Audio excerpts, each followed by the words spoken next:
Take a simple situation where you're in the big blind. Folds around, the button open raises, small blind folds, and it's your action. What are you doing here? How often are you 3-betting? And do you have a general defense strategy? Most players don't really and have no idea how even basic things like the button's bet sizing is going to impact things. That's what we're going to talk about today, and I'm going to share 3 key lessons when it comes to defense from the big blind.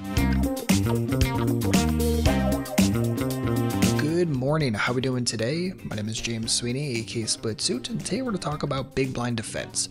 So let's make this situation a bit more specific. Let's say it folds around, button decides to min raise, small blind folds, and it's your action in the big blind. What are you doing in this situation? How often are you 3-betting? How often are you defending? How often are you folding overall? Most players don't have much of an idea here, so I want to start by looking at some neural net data with you. And I know we're in the time of solvers and anything that's not solver output isn't looked at super fondly, but I think it's important to understand what solvers and neural nets are actually doing. So a solver, just for the record, is essentially a calculator that iterates ranges against each other until a Nash equilibrium is reached, whereas a neural network is going to make use of machine learning algorithms, and it plays trillions of hands against itself and slowly learns which lines generate the highest EV. Alright, so let's look at the neural net suggestion against a button min raise. Again, small blind folds, and here is the big blind defense strategy. All 3 bets are in green, all calls are going to be in yellow, all folds are going to be in gray, and anything that has a percentage on that cell is letting you know the percentage that that hand should be 3 bet, so those are mixes. And you notice that this is extremely wide, much wider than the average person would be in this situation. So digging into the range a little bit, there is an 11% 3-bet being suggested in this spot, and you're noticing hands like ace deuce suited, ace 8 suited, king 10 suited are all pure 3-bets in this situation, and even the mixes with things like king jack suited, ace jack suited, ace 10 suited are decently high 3-bets as well. And this isn't super shocking, and of course all of these super strong stuff, the 9s plus, the ace king, all that's getting 3-bet, nothing too shocking about that. What is pretty shocking, at least for the average player, is going to be the calling defense. Notice literally any 2 suited cards are going to get played, whether it's a call or a 3-bet. Again, ace 3 suited is going to be a 3-bet, whereas 6-4 suited is going to be a call. But even the offsuit combinations, right? You have king 4 offsuit, pure call. You have 6-4 offsuit, pure call in this situation.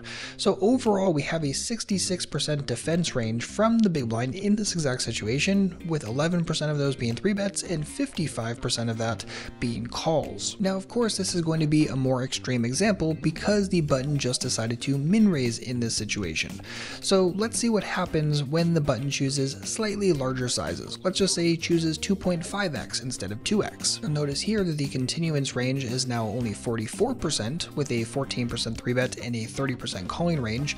And if we increase that raise size from the button just one more time, so we go from 2.5x up to 3x, notice here that again that range is going to get even tighter. Now all of a sudden we only have a 31% defense range from the big blind here, with 11% of 3-bets and 20% of calls. So without getting bogged down in the absolute minutia of these ranges, let's look at a couple of the key lessons we can take away from this exercise. So lesson number 1 is notice how wide the defense ranges are for the big blind in this situation, especially against that min raise. I mean, just think about these ranges and how they compare to the ranges you would actually use in this situation. Against a min raise, are you really defending with king 4 offsuit and 6-4 offsuit every time? Against a 2.5x, are you really calling with queen deuce suited and 5-3 suited every single time? And not just you, but think about the players in your game. Are they also defending with ranges similar to this against these various raise sizes from the button? Lesson number 2 is noticing how small changes in preflop sizing can impact the situation significantly. Notice how the overall defending frequencies changed based upon seemingly small changes in the size of the button's open raise. Notice that against the min raise, the big blind should be defending 66% of the time, but as that raises to a 2.5 big blind open raise from the button, now all of a sudden big blind's defense drops to 44%, and against a 3 big blind open from the button, now all of a sudden it drops to just 31%. And lesson number 3 is that our outlook on re-raising really depends on the sizing, because if you're paying careful attention, you'll notice that the 3-bet range against a min raise was 11%, against 2.5x it was 14%, and against a 3x raise it drops to 11% again.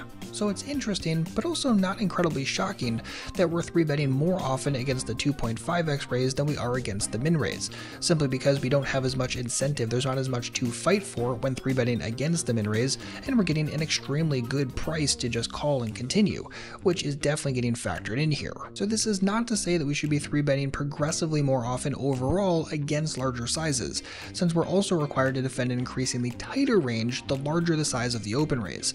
However, the distribution of our defending range does become more weighted towards re-raising the larger the size our opponent uses. Now, if you're curious, I think it's really important to understand what the density of 3-bets is in the overall continuance range from the big blind in this situation, again facing that button open raise. So you notice that if the button open raises to 2 big blinds, it's a 16% density of 3-bets in the overall continuance. So of the overall 66%, you take the 11% suggested 3-bet, divide it by the 66, and there you get a 16% density of the overall continuance range being dominated by 3-bets. But notice what happens when we get up to 2.5 big blinds. Now all of a sudden it's a 32% density. Against a 3 big blind open from the button, 36% density. Against a 4, 77%. Against 5, drops to 51%. But against 10, all of a sudden it's a 100% density of 3-bets in the overall continuance. Against a 25 big blind open raise, which of course is huge and absurd from the button, all of a sudden again that continuance is dominated with 100% 3-bets. The pattern is fairly clear here. Although we defend less often as their open raise sizes get bigger, a larger density of our overall defending range will be re-raises as opposed to calls. It's simply not that profitable to call against larger preflop raise sizes. Now in general, it's important to understand that the big blind is a special position here, because we've already paid 1 big blind and we are getting thus a discount on our continuance overall, and if we do decide to continue, especially if we just call, we are paying the price that we're paying right that moment, and we guaranteed see the flop because we are closing action.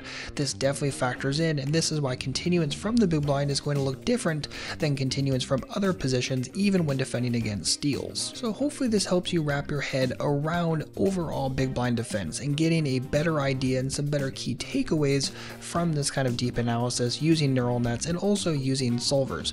We've compared both neural nets and solvers, and oftentimes the results are fairly similar, in the right ballpark, and have the same macro ideas, which is really important. And if you're interested in even more macro level ideas and really getting the big takeaways rather than getting lost in the minutia of very specific solver frequencies or exact range suggestions, I would highly suggest checking out my new book GTO Gems, available redchippoker.com/gems, or you can look it up on Amazon if you want the paperback or Kindle.